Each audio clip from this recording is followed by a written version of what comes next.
Welcome, welcome, welcome. Welcome back to a hectic day at the Guide to Poor Parenting podcast studios. This is another episode of A Guide to Poor Parenting, a podcast where me, Jason, and me, Jennifer, have a few drinks and talk shit about our kids. Please follow us on Instagram and YouTube at Guide to Poor Parenting. And Twitter, Facebook, TikTok at Poor Parent Pod. Yes. Miss Jennifer. Yep. I know you're exhausted already by this day. Yeah. Just a little bit.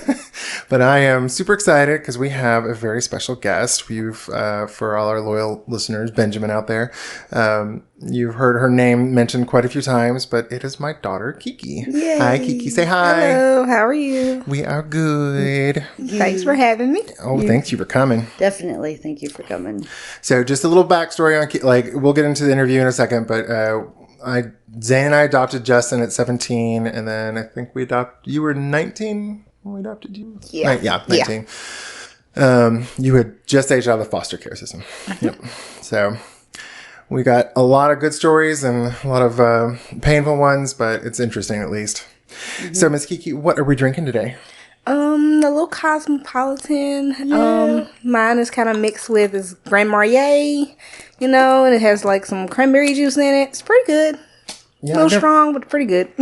I've never made one before, so I was like, this is not bad. No. It's basically just a cranberry vodka. It's like a splash of cranberry. There's not a lot of cranberry in there. Yeah. But y'all have I made one. I have triple, because the recipe says either make it with triple sec or Grand Marnier, and I had both. So I was like, I'll make one of each, and everybody wanted the Grand Marnier, and I was like, okay, I'll just take the triple sec. I do like the Grand Marnier better, but it's not like the triple sec's not awful, but it's just not quite as good as Grand Marnier. It's a little different. Yeah. Have you ever had a Cosmo before? No, this is my first one, actually. Okay. You told us when we were setting this all up, you've actually never been to a club? No, I've never been clubbing at all. Ever. She's got 3 kids. Yeah. She ain't got time to go clubbing. I was about to say, well, she also, you had your first one at 16? 17. Yeah. So 16, 17. There was no time for you to be able to do that? Yeah. Yeah, but she watched a lot of Sex and the City, so that is why we're drinking some. Loved it. It's some my favorite show. Cosmopolitans. Did you watch Sex and the City growing up? I did. Okay. It was my favorite show ever. Like, I watched it all the time. You wanted to see what those old white women were doing? And they had the time of their lives. Chewing up Manhattan. Did you watch the prequels? Not prequels. No, the sequels. And Just Like That. Yes, I did. Yeah. So if y'all heard that was Zane in the peanut gallery throwing out his 2 cents. All right, Keke, let's go back in the time machine. So you were born in Tuscaloosa, Alabama. Yeah, I was. 1997. Yeah. Now, when we adopted Justin, we got a biography statement from him, and I knew that y'all had lived with your dad, Mr. Freisen, but I don't think he was your biological father. He was not your biological father, was he? No, he was not our bio father. I think our bio father, my mother she knew who he was, but didn't really know who he was, which was fine by us, So, Mr. Freisen, he was a pretty good father. Like, we loved him to death. Like, he was amazing. He was very strict at times, but that was mainly towards me because I'm the bad child. But anyway. I'm about to say, he didn't live long enough to see Justin grow to the bad child. No. But he had his fair share of me, so I think that was enough for him. So was he your mom's boyfriend, or where did he come from? As far as I know, I'm thinking he was like a friend of the family or something like that. So, I always thought it was like a church thing because he's not listed on your birth certificates. So I don't think he ever officially adopted y'all, did he? No, he didn't. I mean, I remember a time where I guess he was trying to go through the process of adopting us. Like we talked to a lawyer. I remember us talking to a lawyer. And he was trying to see if we wanted our names changed and stuff like that. So I'm assuming he was trying to go through the process of it. Mm-hmm. But I don't think they actually finalized anything going into it. So gotcha. So just a friend of the family just took both of y'all in and raised you guys. Him and his wife, they were in like the church choir and everything. So they were church going people. And I guess my adoptive mother, she couldn't have kids. So it was more of, well, hey, here's a couple kids, they need help, good homes, help, And he did not hesitate to take us in. Oh. Now, were you brought into their family as an infant? Yeah. Okay. So Okay. he got me and Justin both at 3 days old. So we both came home at 3 days old. Okay, wow. Wow. I'm kind of like, this shows kind of like my own ignorance, but like, I feel like this must be somewhat common in like, and I apologize if this sounds kind of comes off rude, but like poor black families where it's like mom can't take care of them. A friend in church takes the kids, but it's never formalized. Yeah. And because I like my parents adopted my brother, but it was, through an agency and all that. And I just feel like your situation probably do you know anybody else that had something similar? Not that I'm aware of. I'm pretty sure there may have been cases. Like, I'm pretty sure I've been around people that has been in a similar situation to what me and Justin have been in. But as far as I know, like, I've not really connected with them to get a good story. I've heard stories about the black community just kind of taking kids because they're like, mama can't do it. So here you go. Yeah, that's why I'm saying I feel like it's kind of a smaller, like tight knit, especially if you're like connected with a church. I'm sure it's real common. Oh yeah. Now, you and Justin are the youngest of how many? Is it 7? 7. Yeah, 7. And you two share the same father, parents, right? Both parents? We have the same mother. Oh, but okay. Yeah, my older brother Fred and Justin have the same father. So, so we all have different dads and So different family members wanted different kids, different siblings. Yeah. So my aunt, my grandma, and my cousins, they got my older sister, so that's why she's in Chicago. My other siblings, since my mom was here in Alabama, they just whatever family she had here kind of just took each one of them in, and that it went from there. All right. So I know of, so it's you, Justin, Fred is the next eldest one above you, and he was in Tuscaloosa. Yeah, he's in Georgia at the moment. So he's in Georgia now. And he's like, you're 27, right? Yeah. Now. Yeah, and he's like 2 or 3 years older than you? So above me would be Tiffany. Tiffany is above me, yeah. Okay, Tiffany's above you. In order, it would be Shanika. She's the one in Chicago, yeah. And then you have Sean, then Kimmy, then Tiffany, then Fred, then me. Then Justin. And then Justin. Okay. Yeah. So in that descending order. Okay. And how many years apart is it from Shanika to Justin? I think Shanika's almost 60. She's like 50. Wow. Either 54 or 55. And then Sean is like, she's pushing 50. Tiffany's about 30, 38, 39. And then Fred is like early 30s. Mm-hmm. So, yeah, like we're literally, it's a couple years apart, but some of them are further, down the line. Like me and Justin are really not that far apart at all. So yeah, you two are like 2 years apart, I think. Yeah. Because he's you turn 20. Wait, you turn 27? I turn 28. 28 next week. Yeah. And Justin turns 25 in March. In March. Yep. Yeah. So y'all are 3 years apart. Now, did you, growing up, did y'all ever meet? I know Justin never met your all's mom. Did you know your mom growing up? Growing up, no. I mean, I've seen her. Like, we've seen her on the streets once. My dad Mr. Frierson pointed her out to us, but we didn't really just stop to have a conversation with her.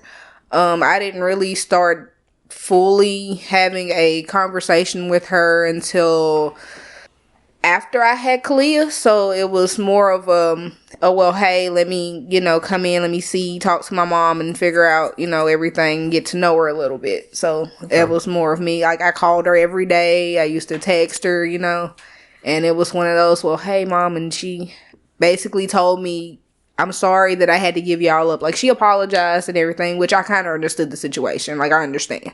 So I wasn't mad about it or nothing like that. But I really had I feel like I had a good relationship with her. Yeah, I mean, y'all had a pretty stable childhood. Yeah. Because you were, like, especially since y'all got taken in at birth, basically. Yeah. And the Frysons seemed like a stable, happy couple. Oh, yeah, they were older, though. Like, they were, do you remember how old they were? Because he was when he passed, Justin was with us by that time. And Yeah. So he was almost 80 when he passed died? away. Oh, Yeah. okay. So he would have been like 60 when I had y'all. Yeah. Wow. Yeah. I can't imagine taking in 2 babies at 60s. 3 days old. I mean, I know it was rough, but he did an amazing job. Like, I couldn't have asked for a better parent. Yeah. Like, he did good. What about his wife? She actually died when I was 7. So Okay. she, if I'm remembering correctly, it was like a rare disease or something that she had, and it was taking a toll on her. So she tried to hang on as long as she could. They had her on hospice. They had her, when she died, though, she was in the hospital. So, like, I was laying in the bed with her when she passed. Oh, wow. Yeah. So I remember that. And then I remember her funeral. I almost jumped in the burial hole as they was putting her in the ground. Aww. And it took my aunt to kind of carry me back to the limo. Like, baby, calm down. It's going to be okay. And I just... Oh, that's Because that was your mom? Yeah. I mean... And then Mr. Friesen... Yeah. I guess because he was getting older... Is that when you went into foster care? Well, I want to get to that, but I want to back up just a little bit further. Sorry. Do you remember, like your biological mom? She had a lot of health problems too, right? Yeah, and yeah. like mental problems. Yeah. Like, she was not... I wouldn't say fit, but at the time, she was not fit to be raising this. Yeah. Yeah, she wasn't... Health-wise, she was missing a kidney, she had lung issues, she was on several different medications, she drank heavily, so it was one of those where, she just couldn't do it, so. Because the few times Justin had talked to her, she was drunk, basically, and apologizing. So she was, I know she was battling addiction, it sounds like, for probably all her life. Oh, yeah. Yeah. It was to the point, like, it was bad. Like, it got bad at a point to where my grandmother, her mother, actually put her out. So, we would have been in Chicago if, if she's, like, we probably wouldn't have been here, but, like, Yeah. And I guess my grandmother just couldn't take it anymore, and she basically just told her to get out. So, she made her way here, and she's been here since. And she passed away, like, middle of COVID, didn't she? Yeah, she passed away in the middle of COVID. Like, my sister actually called me and told me that, and I actually wanted to meet my grandmother, so I was kind of planning a trip to go to Chicago eventually somewhere down the line, to meet her if she lived that long. But during COVID, I guess COVID hit her pretty bad and she couldn't hang on anymore, so. Now, is your biological grandmother still alive? Yeah. Okay. How old is she? She's got to be like 70 or 80 too. Yeah. Have you ever met her? Mm-mm. Have you talked to her? A couple times in the past I have, but like here recently I haven't. Mm-hmm. Like, I haven't really been keeping in contact with any of my siblings. Gotcha. So it's hard. Yeah, you got 2 babies. Yeah. But the siblings Justin's the only sibling you grew up with. Yeah. Yeah. The rest you didn't meet till like you were almost an adult, right? We actually didn't meet him until I was in middle school. Oh, okay. Elementary or middle school. So, Kimmy was the first one. Like, she was the first one out of all the siblings that I actually met. And then it was Sean and then Tiffany. And then Fred come when Kimmy came over to introduce herself and everything. Like, they would buy us Christmas presents and bring them over to the house. Aww. So they would, like, wrap them up and everything and then bring them over and try to hide them with my dad. So Mr. Frierson kind of helped him hide them in his closet, which I knew where they were all the time. It's my favorite spot to go was the closet. So You sound like your daughter. yeah, like, I was into everything. You sound just like your daughter. Okay, so that was I'd mentioned your dad died of dementia, basically. Yeah, he had pneumonia and dementia when he passed. So. Yeah, when did he start developing it? Because I know that was kind of ultimately the reason y'all got pulled out of his house was the dementia. Yeah, so he didn't really start showing signs until after I had Kalia. Oh. It was a Thanksgiving. It was like right after I had her. I went to go spend Thanksgiving with the boyfriend that I was with at the time. Mm-hmm. And I'm assuming a DHR worker come to the house and you know how they do their wellness checks and everything like that to make sure everything is okay. Well, I was not there and he could not recall where I had went.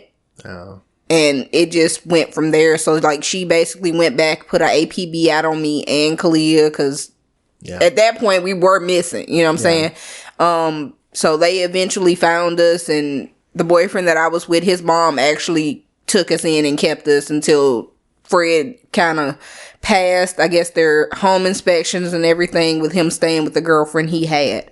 And he was like... 21, something like 22. I mean, he was early in mid 20s, wasn't he? No, he was like late 20s, mid 20s. Yeah, so okay. he wasn't that. Yeah. The girlfriend he had at the time, though, she was like 34 or something. So like she had her 2 sons, and in the house and everything like that.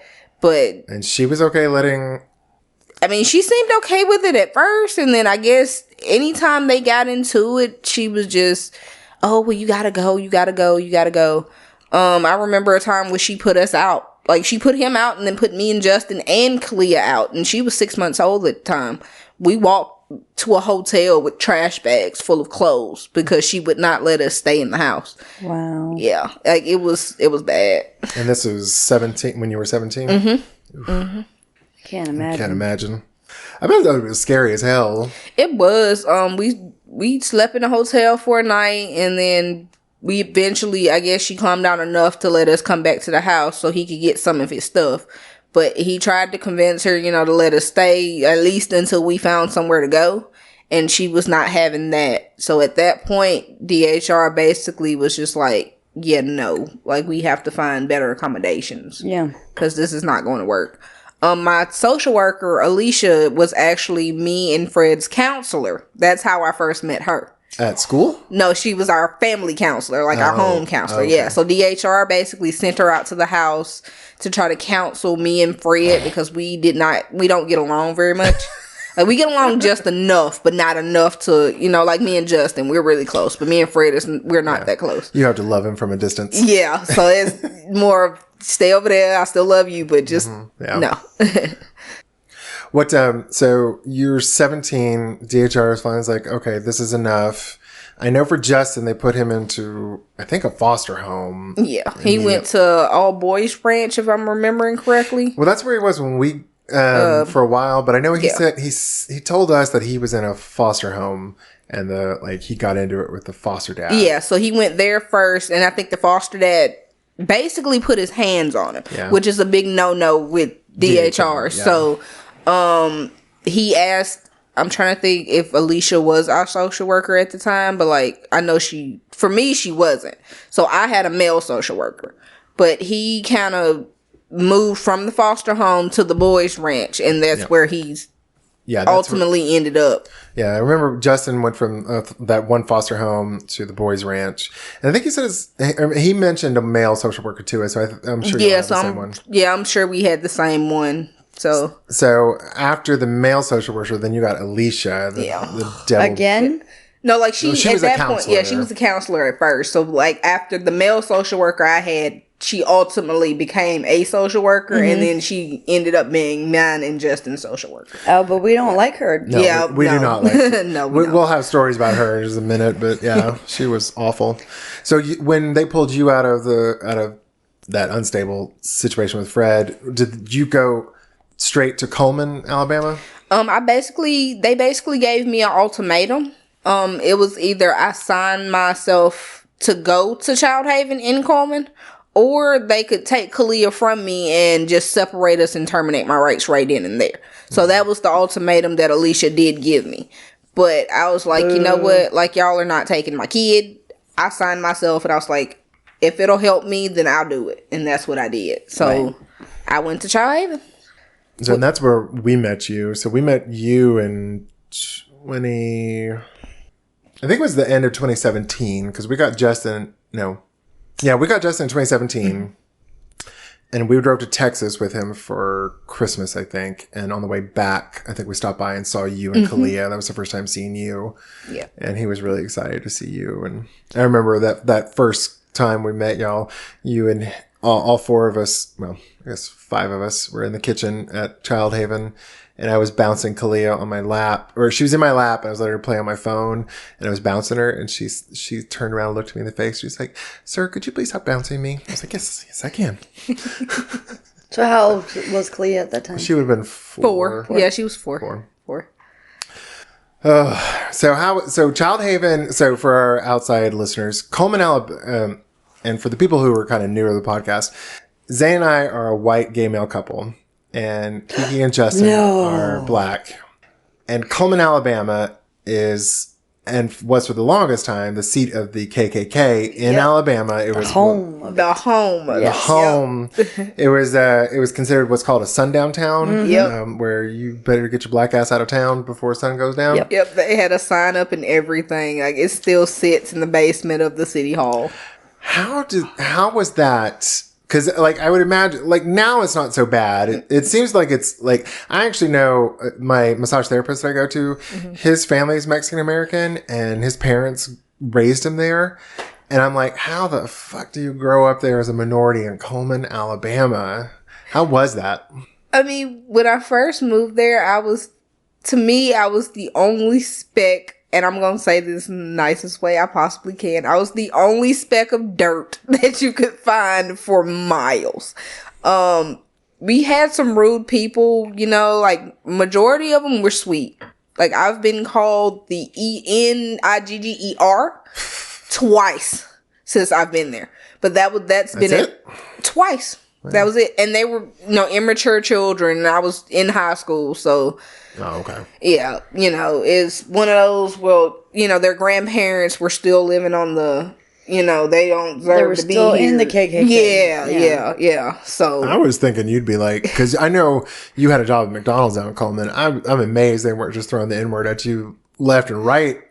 I have a little story. I did have a lady one day, she come through and ordered a fresh coffee. I had just brewed this coffee.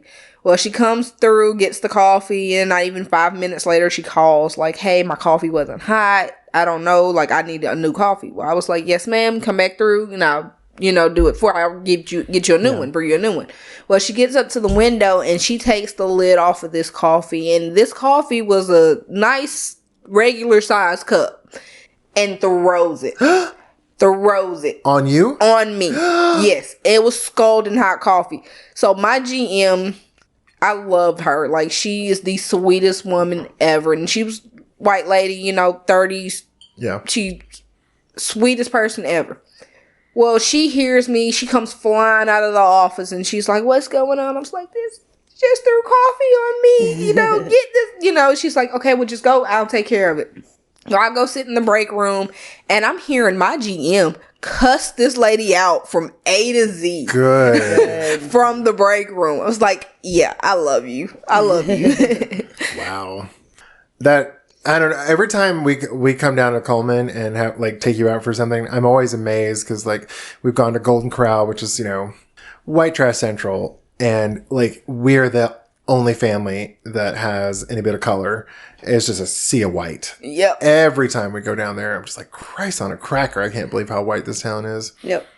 I mean, it got better a lot over the years, so now you're starting to see more African-American families move in or single-parent African-American families.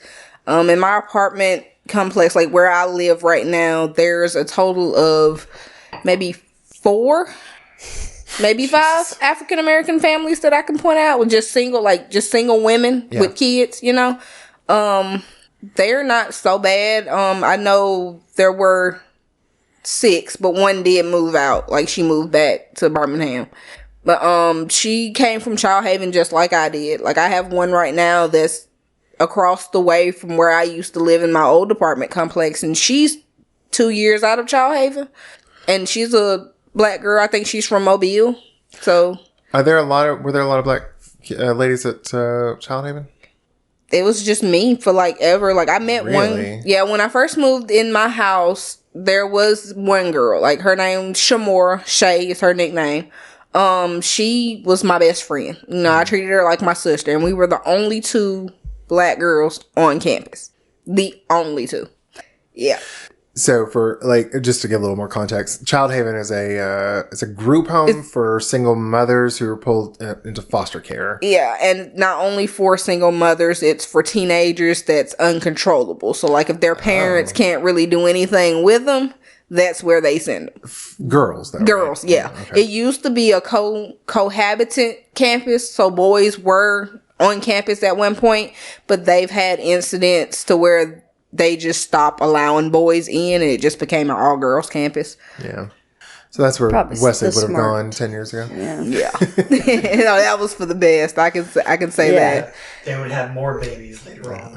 The incident that kind of led up to the all-girls campus was more of that, and they kind of caught a couple of the kids in the pool area Yeah, I'm not smoking surprised. things and doing things they shouldn't be doing. Yeah. So, yeah, they stopped that, I think, in 2004 is when it stopped being a coherent, So co-ed. co-ed campus. Yeah. So 20 years ago? Yeah. So, Wow. Yeah.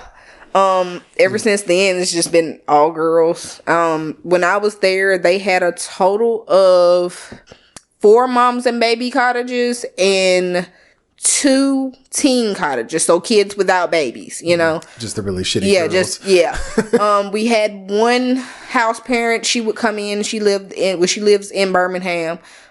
Sweet black lady. She'd come in. She'd do our 24-hour relief. So like she'd come into our house and she'd babysit us while our parents went out and just, you know, if they wanted to go sleep, they slept in like a hotel. So they got a free day away from us. Gotcha. Were y'all a handful? Most of the time. There's been fights, particularly in my house. Yeah. So Was it ever you? Because I'd heard tales that you were a fighter in high school. maybe one or two. Yeah. Don't mess with Mama Bear. How was it like trying to raise Kalia in that environment? It was okay. My house parent, she was an older white lady, so you know she was more along the lines of, well, I'm doing everything by the book. She was one of those strict house parents. Like she was lovable to a point, but after that it's just no. Like she did everything she could. She'll help. Like she'll watch the kids if we needed to go to work, or like the daycares were closed. You know, stuff like that. Were y'all enrolled in high school and stuff like that? Yeah. Okay. So every girl that is in Child Haven gets enrolled into Cullman. So Cullman High School is the school for, and I'm just going to pinpoint Cullman High School is for the rich people. It's for the people with the money and the stuck up and the bougie and the, yeah. White people. Yeah. So you had different cliques. So you had the ones that had the money that did not like the Child Haven girls because they felt that we were unruly, outrageous, and I mean we were the foster kids, you know. Yeah. It sounds like they weren't too far off. No. No, not most of them weren't. They weren't. But we did have some. Like I had a couple friends. Like everybody in school knew who I was. Hey Keke. I walked the halls. Hey Keke. So I was friends with everybody, but I wasn't friends with everybody, you know? So that was actually one question I had for you about, because I know you didn't graduate from Cullman. What ended up happening that you weren't able to graduate? Okay, so the week before graduation, Alicia felt that I was not going to graduate. That's right. Yep. And she basically told me that she was pulling me out of school. So she inevitably pulled me out a week before graduation. I was mad. Told me that I needed to get my GED. So at that point, I got a job. I was working towards getting my GED. And not even 2 days before I was going to go take my GED test to get my diploma, she moved me to Montgomery. She felt that it was in her best interest to have me around more black people than white people. Jesus Christ. So she literally moved me from Child Haven With Kalia to a foster home in Montgomery. But the lady that I ended up moving into my foster mother at the time, she was in her 60s. She already was taking care of a child that she basically adopted from one of her other previous foster girls, you know. Mm-hmm. This lady went out to the casino. I'm talking about twice a week. Like, she was never really, like, she was in the house, but she was never really in the house. Right. She expected me to basically take care of my child, but not only my child, also the child that she was raising. Yeah. While she stayed in her room most of the day. Or go to the casino. How old was the child that she adopted? She was 5, so she was in like elementary school. Yeah, she was like 5, 6. Yeah, she was in elementary school. Oh, goodness. She did have one of the other girls, I guess another girl that she did have previously in her house, a foster girl, that had her own place. She had her boys, you know, so she would come over to the house to visit, stuff like that. But majority of the time, it was just me. Like, I was left in the house with both girls by myself, and I was, you know, kind of responsible for both of them. So if anything happened, it would have been on you. It would have been on me. Yeah. Lord. That is crazy. Yeah. So at that point, I kind of had to force Alicia to move me back, which in the end, it costed me my time with Kalia. Yeah. But I felt as though, like, that was not where I needed to be at that point in time. Like, in Montgomery. Yeah, that was not. So I kind of just like, hey, I need you to move me back. Like, was there no way that you could have went back to Child Haven? That's what she was talking about. So that's where I went. Yeah. But she didn't go. Did you go with Kalia to Child Haven? No. So when Alicia moved me from the foster home after me being there 3 months, after I forced her to move me back, they basically at that point separated me and Kalia all together. So Kalia went to go live with the Woods, and then I went back to Child Haven. But I thought Child Haven was supposed to be for moms with and babies. Well, so why in her mind, it was more of, that was my chance to show that I can take care of her on my own. And by me forcing her, because I was putting in applications every day. No one was hiring. Like, nobody would hire me at all. Yeah. And it's like, the more I put in applications, because at that point, my car had broke down. Like, I had my car, I had a job, I had everything that I needed while I was in Cullman. And it's like, the moment I moved to Montgomery, it just was shit show, and just everything fell apart. Yeah, everything just fell apart. How did you get a car? Oh no, I had money, like my job or whatever, like I was saving up money for my car. So Damn, girl. Yep. So my first car was a 97 Geo Prism. Hell yeah. Itty green, forest green color. Age as her. Yeah. 17-year-old car. Yeah. It wasn't automatic, so like I had the manual roll windows. My radio did not work, you know. But it was a cute little car. I loved it, everything. Well, I can say I kind of did it. I blew it up because the day I was going to get an oil change for it, I didn't have the money to get the oil change. And I was on my way back to the house, actually coming back from putting in applications looking for a job.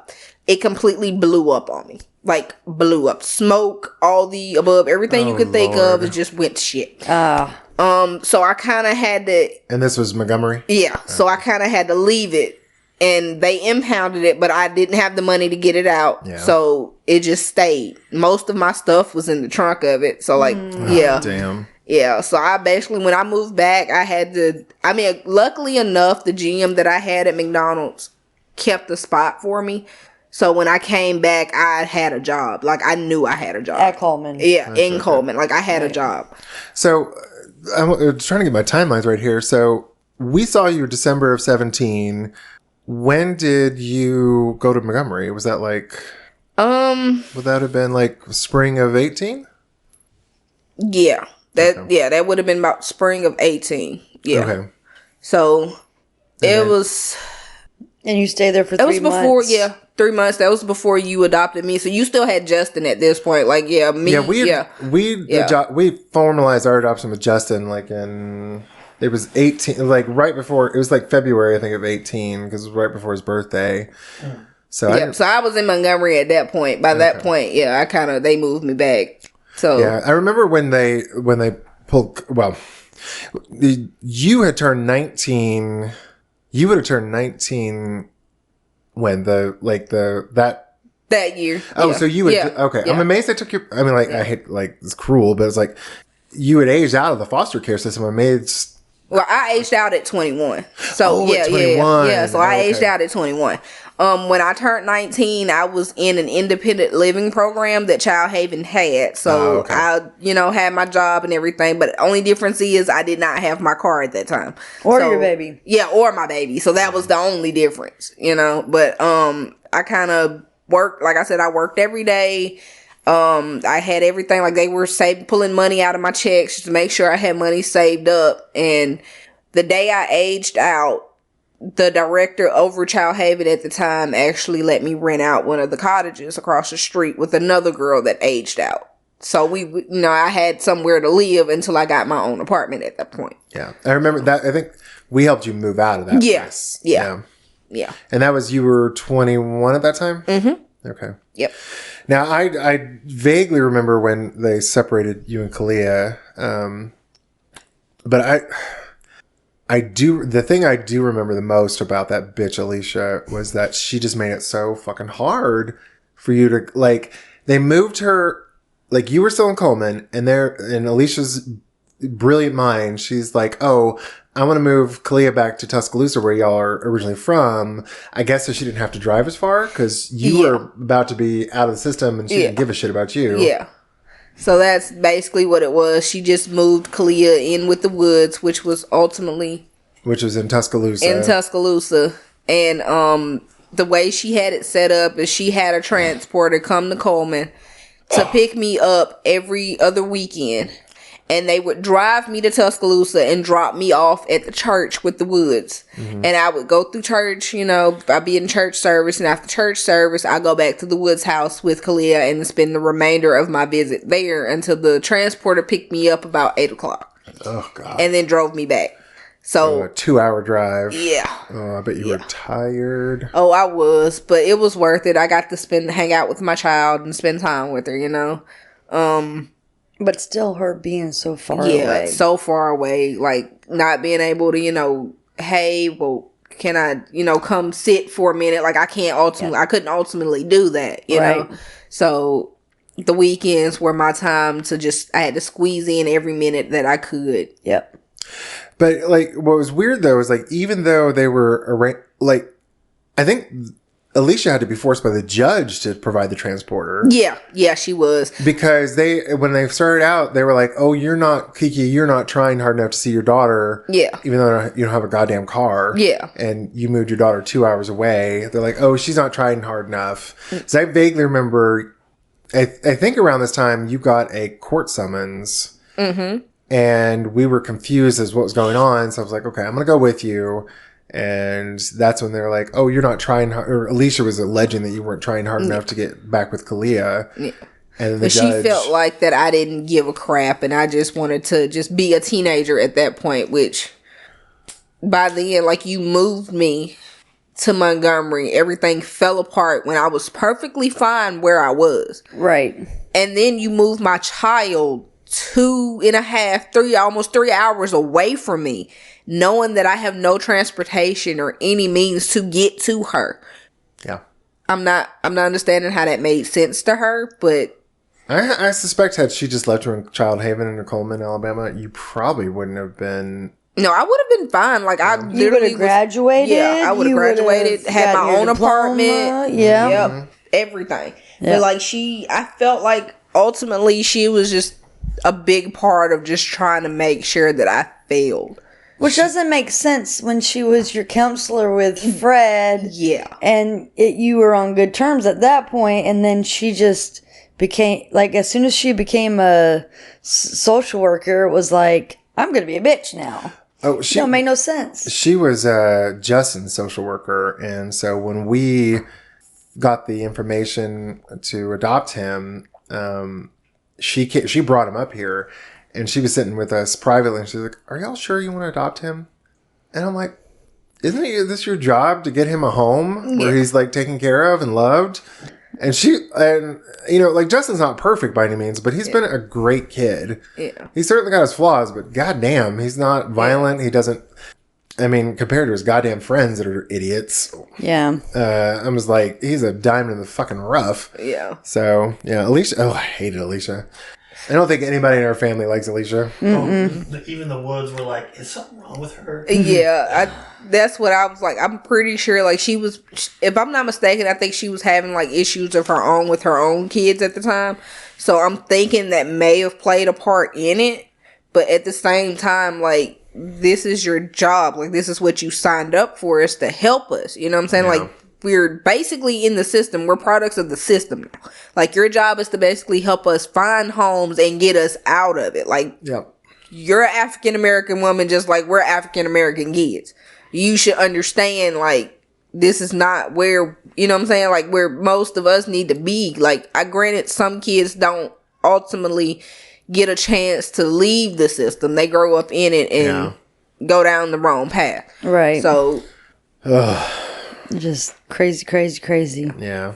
So, all right. So at this point in your life, you have aged out. You're renting an apartment from Child Haven. We help you move to your current apartment complex. Yeah. At least, not the same apartment you're in now. Yeah. And you start getting these letters about possible termination of parental rights, and that's the point where I was like. I remember I asked you, like, do you want me to help you with this? Yeah. So I started taking you to the court dates because I was just like, this is bullshit. And although I do remember, and I'm still a little miffed at you because you were like, oh, I have a court date on a Saturday. And I drove your ass down on a Saturday or Sunday, and it was like, the fucking courts are closed. Well, like, I should not have trusted your ass. You should have known better on a Saturday or a Sunday. She's swerving down on a Saturday or Sunday, so I was like, okay. Oh, I'm sorry about that. No, it's all good. Just say it. What do you need to take a break? Oh, you didn't put brakes? I didn't put brakes in the thing. We'll do it at the end. Okay. I'm just wondering. Jennifer was looking at me funny. I was like, is everything okay? And she's like, oh, you didn't put a brake in. I was like, oh, yeah, I didn't put it in the outline, so I didn't do it earlier. So we'll do it at the end. Okay. So at this point is when I started helping. And I remember my thought was, okay, she's about to lose, like, since they're putting pressure on her to lose Kalia. Yeah. It seems like Alicia was like dead set on you losing parental rights. Yeah. I talked Sign that TPR. Fuck her. I contacted a lawyer in Tuscaloosa, and you and I met up with her, and I was like, could I adopt Keke so that, because, well, the reason we met with the lawyer is because I had contacted Alicia myself independently, and I was like, hey, I've got her uncle. Like, we've adopted her uncle. Yeah. Can we get Kalia? Because that would make perfect sense. Because, like, even if they TPR'd her, like, we just stayed with us. Yeah. You know? Yeah. And then Alicia sent me a goddamn email saying, oh, because you adopted Justin, you severed his legal ties to his sister and her daughter. Well, I think that's for all. I was like, that's some bullshit. That's all kid. But if that were true, then why does DHR try to place, like, if Keke, let's say your mother, your biological mother, if DHR got involved and they had placed you with the Frysons, they would have tried to put Justin with the Frysons because they had adopted him. Yeah, yeah. So I'm like, that's some bullshit reasoning in my mind. But there was no adoption. No, but we'd adopted Justin. Yeah. And I was but I'm saying with the Frysons, there was no adoption. Yeah. No, but I was just trying to make took them and I know. I was just trying to make an example. Like, under the radar was hey, I got these. But like you've seen that happen, and it was like, oh, you have a sibling. Do you want the next one down the line? But it's not a sibling. It's a niece or a nephew. I know, but goddamn it, I was trying to keep the family together. Well, I understand what you're saying, but I'm just saying that's because siblings, yes, but I don't think nieces and uncles count. I was so hot when she told me that. I was like, "Fuck you, Alicia," because I was just like, I hated her. Well, then the lawyer's like, if you were married to a woman. Well, no, what Jennifer's talking about. When Alicia came back with that bullshit, I decided, I was like, all right, I'm going to talk to a lawyer, see if I can adopt Keke. So I went to the lawyer that we used to adopt Justin, and the lawyer that Jennifer went through to adopt Wesley, who died like 2 days before she adopted Wesley. The day of the day of. Oh my goodness. of the court appearance. Yep. Yeah. Court called her and said, "Hey, your lawyer died. We can still go through with the adoption, but your She lawyer's filled dead." out all the paperwork. Yeah. Yeah. So this was before that, but I called her. I was like, "Hey, can we adopt?" So she filled out the paperwork. The court sent back, and it was like a list of the things you could, people who could adopt. So I would have had to been your step parent, a relative up to like the third degree, so like a cousin or some shit like that. Or if Zay and I were a married straight couple because you were an adult. Huh. Yeah. If Zay and I had been a man and woman, we could have adopted you as an adult. Yep. In And I was- Alabama. In Alabama. So they rejected us. And I was like, motherfucker. So I started looking at states around Alabama. I was like, well, maybe Tennessee, because a lot of states don't have residency requirements to do adoptions. So I was like, well, maybe if we go to Tennessee, because it's like 30 minutes away from where we're at here, I was like, we can just drive up to Tennessee, get adopted, and that'll take care of everything. So I had to contact, but Tennessee, Mississippi, and Georgia all have residency requirements of 6 months. Yeah. So I had to go down to, I called a lawyer in Florida, and that's why we went out to Florida to get adopted. Okay. So when was that? That was, I have a picture of the day we went down, but that was like spring of... That was 20? No, it wasn't 20 because that was the pandemic. That's COVID. It must have been 20. It must have been 19. It was either, it was 19. Had to be 19. Because that was the year we bought the house. But you got Kalia. Oh, yeah, it had to be 19. Yeah. Because Yeah, we all you're went right. through COVID together. Yeah. So, and I got Wesley 19. So, Yeah, it was 19. Yeah, because we went down to, it must have been like early spring or early winter. Yeah. It was like early on. Yeah. Yeah, we drove down to, do you remember us going down there? I do.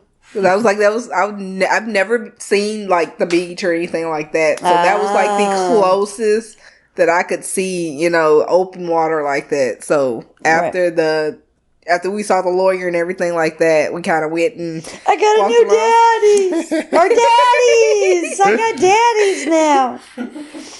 And I'm very proud. Like I am. Like I go to work all day and I'm like, hey, I'm going to just yesterday, one of my coworkers made plans to go to Lynn Gardens in Cullman's little Chinese buffet place that we have.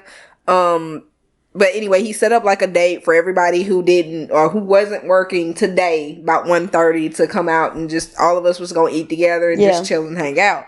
Well, he mentioned it yesterday while I was at work and I was like, oh yeah, I forgot to tell you I'm not going to be able to make that. I'm going to my parents' house. No. There you go. And he's like, oh, you leave, like, I'm going to my parents' house. No. I made plans. That's right. I'm going to be on a podcast. It's like, yup. So Justin is like, I never expected, like, we got y'all so late in life. I never expected y'all to ever call us dad or anything like that. But Justin, the other day, I asked him to go to Costco for me, and I gave him my Costco card, and they wouldn't let him in because like they start scanning and you have to match the picture. And he's like, "Oh, well, it's my dad's," and he told me that. I was like, "You called me dad?" Because he'll say parent, but he's never said dad. Because I always like, Mr. Fryson's y'all's dad. But, oh, that made me tear up a little bit. Yep. Oh, I'm That's proud. happened a couple times Yeah. where he's been just sweet. Yeah, and then he does dumb shit too. Yeah. But I still love him. Yep. He's Okay. still young. So we adopted you early 19. And well, so we adopted you in early 19, and then I don't like, did the court just call you and say, hey, we had a court date like late or in the spring of 19, I think, or when was it? It was like, it was early summer, I think, is when we got Kalia, but I don't remember. Do you remember what happened? It should have been like right before. It was. I think it was before fall, so it was like the ending summer a little bit. If I'm not mistaken, it was either like mid fall or something. We picked up Kalia June 30th, or July 30th. I Nope, think. June. Because June she 30th, was yeah. at Ceci's July 4th. 4th for the first time I ever met her. Yeah, so I think we must have had the court date. It must have been. It must have been 2018 that y'all had the court date. Maybe in the fall, and then. Anyway, it's somewhere in 18. Matter. No, I don't think it was 18 because it doesn't matter. You had a court date. We had a court date, and then I remember we went down. You, me, I think Zane. No, it was you, me, Justin. Yeah, you, me, and Justin. That was it. Yeah, it was just you, me, and Justin. And we drove down to Tuscaloosa and picked up Kalia. Yeah. And moved her up here. Yeah, because when that court date that we're trying to figure out what the date of that was, they shocked the shit out of me because they were like, "Oh, well, you have a parent now, you have a grandparent, so let's just go to the grandparents," and they awarded us joint custody. And I was shocked. I was like, "She's like, you had an apartment, you were stable." I was kind of shocked they didn't just be like, "Here, take her."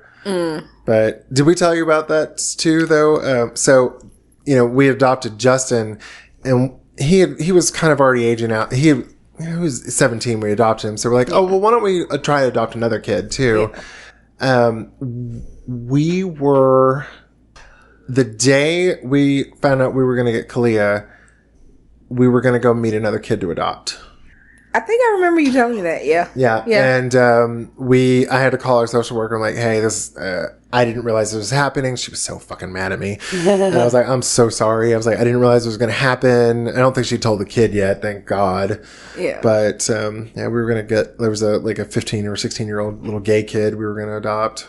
So, but. Well, you were going to. Yeah, meet to adopt. Yeah. Foster to adopt. Yeah. But instead we got Kalia. Yep. I do. That was a hard day though, because I remember Kalia. I don't think we had explained it very well because she thought she was going to go live with you, but she had to stay with us for the time being. And that was. I remember she was just bawling her eyes out when you had to leave, and I had to hold you for a bit because you were crying too. I remember her asking me, like, "Mom, will I ever live with you?" And I'm like, well, baby, just not right now. Like. This is how it has to be for the time being. So, yeah. So, I mean, it worked out. Yeah. Everything works out. Yeah. So that was 20, let's say 19, let's just pretend it's 19. Yep. That was 19 because we were in this house. And then Kalia would have been 5. Mm-hmm. And then it would have been the next year you got pregnant with Ayana. Mm-hmm. Kalia's middle sister. Mm-hmm. And I'm trying to remember. That wasn't planned, was it? That was kind of a surprise. No, that was a surprise. I kind of had already just ruled out just not having it anymore. So I guess in the law it states that whatever physician or OBGYN that you have, they can't legally tie your tubes unless you have a minimum of 2 children. That's a lie. That is a lie. Yeah, so that's what my OBGYN told me. But I was like, there's no point. Like, I'm just, you know what I'm saying? Like, I don't want any more. It's like, can we just not? So by that point, I'd come off a Depo. So I was on the Depo-Vera shot for like a minute. And that was, I guess it started becoming like a harmful thing or something. So they had to take me off of it.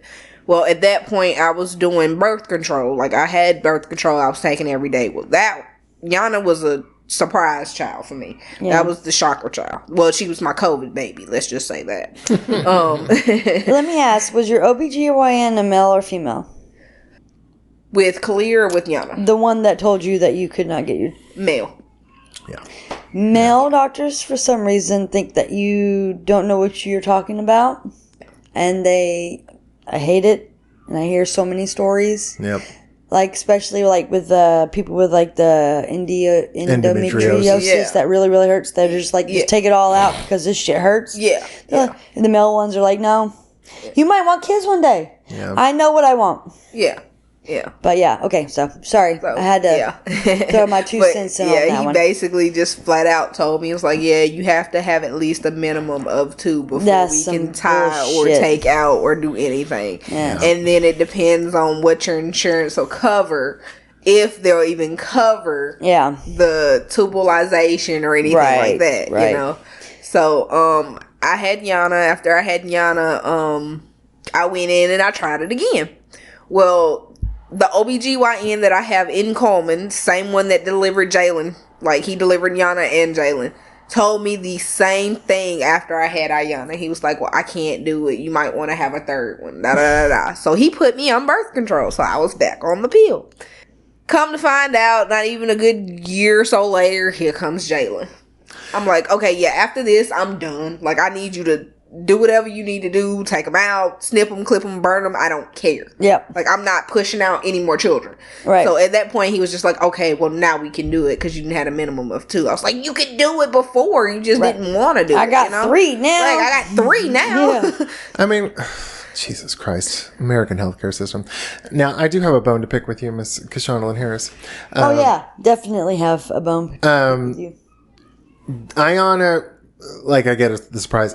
Yeah. Jalen, you were living with us at the time. And I even commented, I'm like, is everything okay? Because you look a little puffy around the waist. And you didn't tell me. And then, like, a couple of weeks after she was born, I was like, did the stork come visit you? And she's like, yeah. I was like, ma'am, why didn't you tell me? I was like, we wouldn't have cared. Well, in my defense, I didn't tell anybody. So not even Thomas knew. Like, her dad didn't even know. He suspected, but like I didn't, I wasn't saying anything. But you could have at least like, hey guys, I'm going into labor. Help me out. Like, I mean, because they helped you with Yana. Yeah, they did. You could have done that. I don't know. I had it set in my mind like I was not having anymore, and it's just okay. Well, crap. Did you think about giving her up for adoption at all? There was a moment where that thought did cross my mind, but I kind of, at the end of the day, I felt that it wouldn't be fair, Yeah. Why would I give her up when I have her sister? So, well, yeah, but it's, what I'm saying? Yeah. No, I mean, it's a tough call. I'm not going to second guess. Yeah. I can't imagine being in that position. Yeah. So but you have help up here. Hello. Could have told it's somebody. coming. I promise you it's coming. We didn't know. Sooner or later, it's coming. Y'all, just for our listeners, I've been trying for since she met me. 4 years, right? At least. Yep. Every time I see her, when you're moving up here. Because we have much more help up here for you than you do down in Cullman. Yeah, a lot more. So I've tried. Yeah. I keep trying. I don't hold any, like, I'm not holding my breath because one day she'll eventually succeed. Yeah, you come when you're ready. Yep. But you're always welcome. Yeah. I have to take it one step at a time. I mean, if it's in God's plan, it'll happen, you know? Yeah. I mean, I can kind of understand too, like right now, the kid, Ayana and Jalen are 2 and 4. Yeah. Yeah. And that's like, having kids that are like daycare age is tough. Yeah. So I can't even imagine, but yeah. I was like, when they do hit elementary school age, think again about it because it'll be a lot easier for you too. Oh yeah, I'm definitely like it's in the making. Like I've been looking, like I have, like I've been looking, and I've been like, okay, well, every time I find like an apartment or something, that's somewhat in the range of where if I get this job where I can afford it, I can keep it up, make sure I have everything in order. Well, I go back to look at it a couple months later, and it's gone. It's gone. Well, so, I mean, you do qualify. Luckily, you qualify for Section 8 housing, so like you can get some vouchers and shit like that. So I recently filled out a Section 8 application in Cullman. I just need to fill one out for here. I think you can just transfer it. Can you? Because our friend Ken, he's on disability, and he applied for a housing voucher in Florence, and he can do it here. He could transfer it over here, so you can transfer it up. Okay. So, see, I was not told that when I originally asked about it. Yeah. I was told that I had to put one in where I was, and then wherever I was trying to move to, put one in there.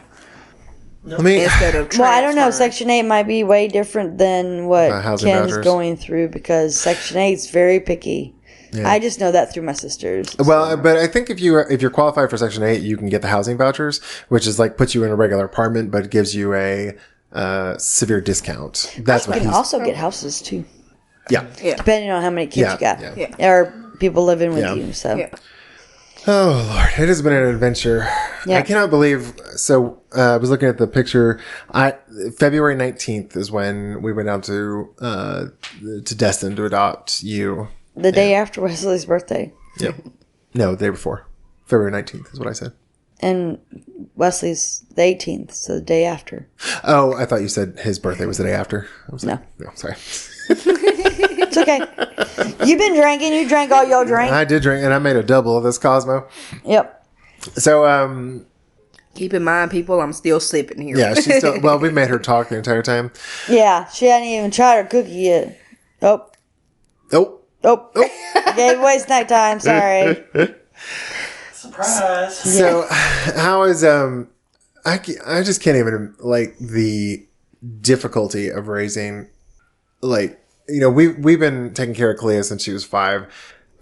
Like, I can't even imagine the level of difficulty it is to raise, like, 2 babies like that. Because I know how much you struggle and how hard, like, how do you do it, girl? I take it one day at a time. Like, they drive me nuts every day. Like, there's days I'll be like, you know what? I'm about to send you to your grandpa's. You're going to stay there for a week. Just leave me alone. But then there's days where I'm like, I love y'all. Like, y'all are cute. Like, I wouldn't change anything. I have no regrets, you know? Every time they come up, it is like a tornado has passed through this house. Yep. They are just little hellions. We have to put, like, so much shit away because, like, we used to have the room we're sitting in right now for our listeners. There's, like, a bookshelf that we used to have all our board games out, and every time they came up, the girls would pull it out and start dumping stuff on the ground. So we had to put it all away because those little girls would just tear everything up. Mm-hmm. They have days now to where, like, I have so many, like, they have so many toys. Like, I need a chest or drawer or something just, like, to shove toys in because there's so many. They fight. Like, if one will be playing with, like, a doll or something, let's say Jalen has it, Yana just ultimately come up to her and just snatch it out of her hand. And I'm just like, why are y'all fighting? Y'all have You give birth to some bossy little girls. Good God. Clea is... Just like their mama. They get it from their mama. Yeah. They get it from their mama. They get it from me. Clea, I've had so many conversations. Well, I'll pick up Clea from school, and she's like, one of the teachers got mad at me because one of the kids was doing something they weren't supposed to, and I yelled at them. And I was like, why don't you just keep your mouth shut? I was like, or just go tell the teacher that they're doing something they're not supposed to. I was like, it's not your job to police them. Mm-hmm. And I try to tell Yana the same thing because, like, if Jalen's doing something, like, I try to lay him down for naps every day about the same time. Well, I'm like, okay, well, hey, y'all clean up your room, put your toys away. It's time to lay down and take naps. Well, Jalen, like, Yana will be laying down and Jalen gets up and, like, I can hear her because she thinks she's sneaky, and Yana talks her into it so much. Like, it's to the point now where Yana will talk Jalen into doing something, and Yana just lay there in the bed, just watch her do it until I come in there and start ranting and raving like, you supposed to be laying down. And she's, Mama, I didn't do it. Jalen did it. Mm-hmm. Like, you snitching her out, but you talked her into doing it. That's funny. What cracks me up is both. I haven't had to discipline Jalen yet, but I have had to do Clea like a lot, but Ayana a couple of times. Yeah. But I do remember when we first got Clea, I'd put her in timeout because she would do something, and she would just start she would scream. She would just throw a holy tantrum. And I actually got, like, we have spray bottles because we have cats. I got a spray bottle and squirt her in the face. I'm like, shut up, be quiet. And I remember over Christmas, we had Ayana. Ayana was, for some reason, was like spitting in people's faces, and specifically Clea's. And Clea actually raised a hand to Ayana, and I stopped her before she's like, I wasn't going to hit her. I was like, you damn right you weren't. Yeah. So I'm pretty sure, like, Ayana at that point was trying to do raspberries. Like, she cannot do the raspberries. Yeah, that's exactly what she was doing. Yeah, she can't for the life of her do the raspberries. Like, I've tried to teach her the right way to do it, and she just cannot get the hang of it. So when it just comes out as spit. Yeah, it just comes out as spit. So when Jalen does it, she's, stop spitting. Yeah. Stop spitting. I'm like, baby, she's not spitting. She's doing the raspberry. She's like, well, Mama, I try so hard. I can't do it. I'm like, well, if you keep practicing, one day you'll be able to do it, you know? Yeah. But she snitches her out every time she does it. She's, Mama, Jalen's spitting. I'm like, oh, my God. Well, she'd done it to Clea 3 times. Yeah. And by the third one, I was like, okay, come on, Ayana, let's go back to the back bedroom. You're going to time out for a little bit. And we closed the door. We have in our house, we have a door that separates like the kitchen area from the back bedrooms. And so I put Ion in the back bedroom, and I walked out and I closed the door between the back bedrooms and the kitchen. And we could just hear her just screaming her little head off. And she came up to the door, banged on it, and ran back to her. So I went back there and I was like, okay, stay there. She's just crying her little head off. And I closed the bedroom door, and the pitch just went up like 4 octaves. And I was like, oh, Jesus Christ. Yeah. And then she finally came out, and she's like, I'm done crying. I'm done crying. Yeah, she hated when I put her in timeout. Woo, that girl's got... Like, I mean, I hope she loves her Auntie Jay, but I don't put up with stuff. Oh, yeah. Yeah. And so I'd put her in timeout. You stay in that corner. Yeah. Don't, turn around. Yeah. And she would just cry. I'm like, you're not going to get out of this corner until you stop crying. Yeah. I've stopped crying. Dude, you still got tears running down your face And when I you stop literally crying. have to tell her the I need you same to thing. stop crying right now. Or you can't get out. Yep. I tell her the same thing. Like, every time she gets in trouble, like, I have to say something to her at the house, and she goes to bawl, and I'm like, you know what? When you stop crying, then we can have a conversation. Yeah. But until then, you can sit in here, you can cry and scream all you want, but I'm not listening to it. That's so right. have fun with that. That.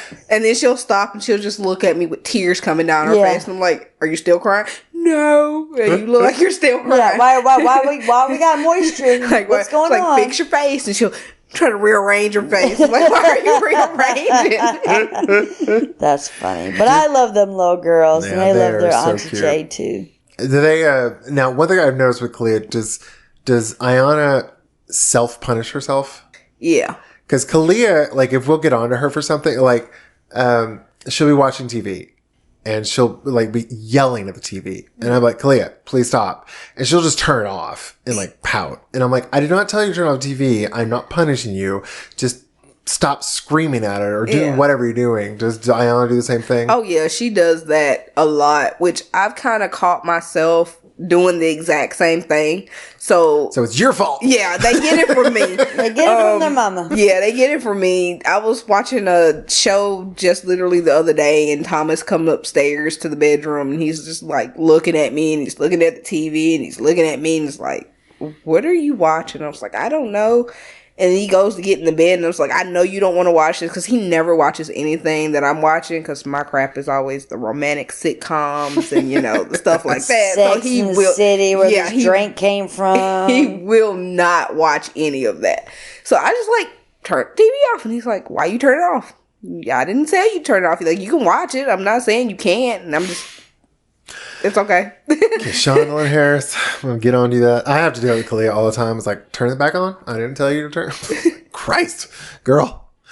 All right, so this is probably a good transition spot. So we're going to take a quick break. I'm a little drunk at the moment, sorry. Mm-hmm. So we'll take a quick break, and we'll be right back. And we're back. That wasn't too bad, was it, ladies? Yeah. Let her have a little more sip of her drink. Her drink. Her drink. All right, Miss Jennifer. We had a Cosmo for our cocktail, so what are we snacking on today? Well, I kind of gave it away. Cookies. But they're the hold cookies water. from the Great American Cookie Company. Yep. And I had the white macadamia something cookie. Chunk, and then I think. You had a chocolate Double fudge. double fudge. Keke had Also the same had- as me. Yep. They're so yummy. We've had them before. Yeah. We really like cookies. So. Yeah. When every time we have new guests on, I was like, "Do you want sweet or salty?" And Keke said sweet. And I was like, we're trying to give her some suggestions, and I was like, "Well, do you want a white macadamia chocolate chip or something?" She's like, "Oh, that sounds good." Yeah. So it was like, whenever I got them earlier today. Yep. All right. So, have we done? When is story time? Story time is for Keke. I know. Oh, yeah. We did the snack time. Now it's story time. All right, Miss Keke. Miss Kashondlin. We've had our snack time. Now it's story time. So tell us a funny story or embarrassing story about your children. Or yourself. Or yourself. Or Justin. Yeah. Oh, we got a good one about Yeah. Justin? Or all three. It's fine. Yep. Well, I have a few. Now I used to bully Justin, like of course, me and his big Used sister. to? I kind of still do, but it's not as bad. Let me correct. It's not as bad. But well, don't lie on the podcast now. Well, I don't lock him in bathrooms anymore, so that's that calmed down a lot. But like I used to lock him in bathrooms, so every time he'd annoy me, I just chase him to the back bathroom, and I just lock him in there.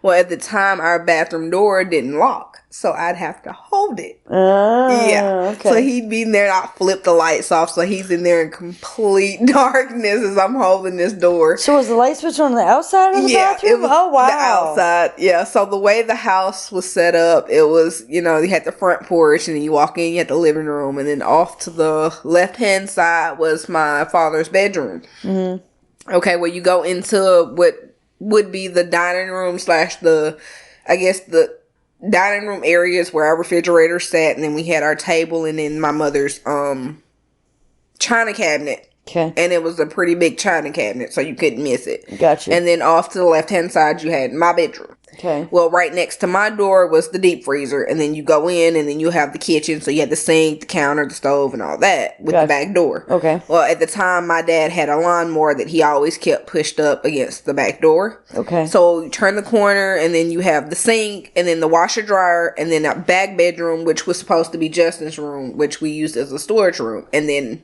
the bathroom, so the toilet and the tub and all that. Right.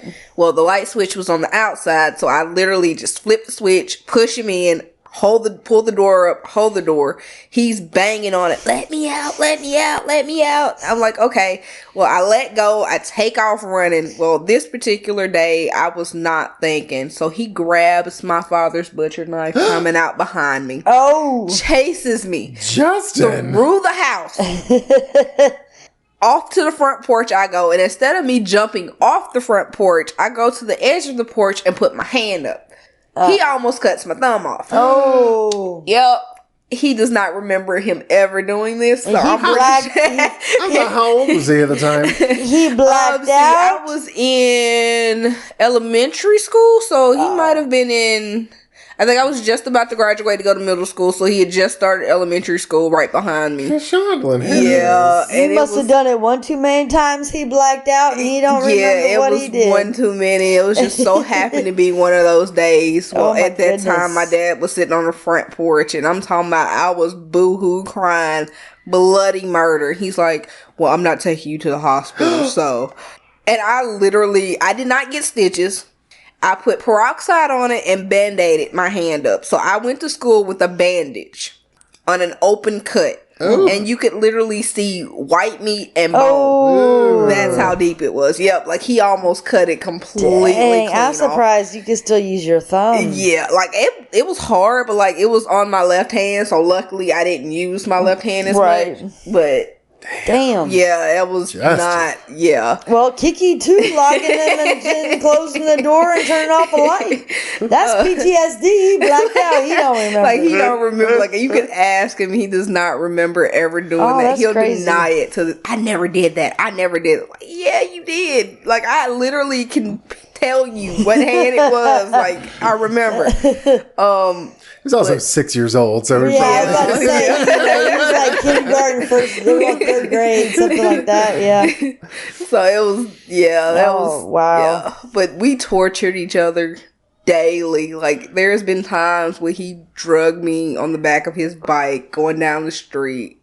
Like at the time, our road was like gravel, so it was like rocks and. So you were holding on to his bike? Well, no, like I had my bike, but like my bike would get caught. Like the front wheel would get caught in the tricycle, like on the tricycle wheel. Oh. So like on the training wheel, basically what it would be. And instead of him stopping, like you hear me screaming, "Stop!" Yeah, he speeds up. And I'm hanging on for dear life, but at this point, he's going so fast that I'm literally feet to ground, like he's dragging. Oh wow! Yeah. So it was. So he was strong. Yeah. So it's been times like me and him been through Timbuktu and beyond. But I love him to death, and he is my brother. Yep. So like, I'm glad like we are that close. So he is the only sibling out of all the siblings that I actually, get along with. And per the state of Alabama, the only one that's actually your sibling. Yeah, Jesus. Per the state of Alabama. Legally, he's my sibling. But in my mind, I kind of count him as an only sibling. Yeah, well, I can understand because the older ones didn't really grow up with. He's the only one you grew up with. Yeah. You, Fred, you know, like small doses, you know, that was that whole thing. So, yeah, I can understand that. So, like, I try to reach out, and most of the time it just doesn't pan out as well as I think it does. Yeah. Or that you want it to be. Yeah, more than I want it to. Like, I feel like with us all being siblings and everything, and now we are literally all that we have. Yeah. Being as my mother is dead, deceased, you know. Yeah, she's deceased. I kind of feel like that we should try to reach out more to each other, you know. Yeah. Try to be a part of each other's lives. But being at the age I am now, I could care less. Well, I mean, you have your family. Yeah, I have my family. And I'm totally okay with that. Like, I'm perfectly happy with the parents that I have, the aunt that I have, Auntie J, and my parents, Jason and Zane. I have my family, and I'm perfectly content. Like, I'm happy, and I could not ask for a better family. So, well, there you go. We love you. Being part of your family. Definitely. All right. So sounds like a good spot. She says she loves us. Let's not go any further than that. That's right. So thanks for all our listeners for listening to another episode of A Guide to Poor Parenting. If you have any funny stories about your kids, or if you need some bad parenting advice or have any ideas for topics, please email us at guidetopoorparenting@gmail.com. If you like our podcast, please give us a 5-star rating on whatever platform you're listening on. And if you don't like our podcast, just like when our kids ask why we won't buy the McDonald's, even though we've already cooked dinner. Tough shit. Eat what I fucking cooked. You have no fucking choice. That's right. Eat it or don't. Or starve. Starve. Yes. One meal is not going to fucking kill you. Thanks, Keke. Thank you, Keke. You're welcome. Bye, guys.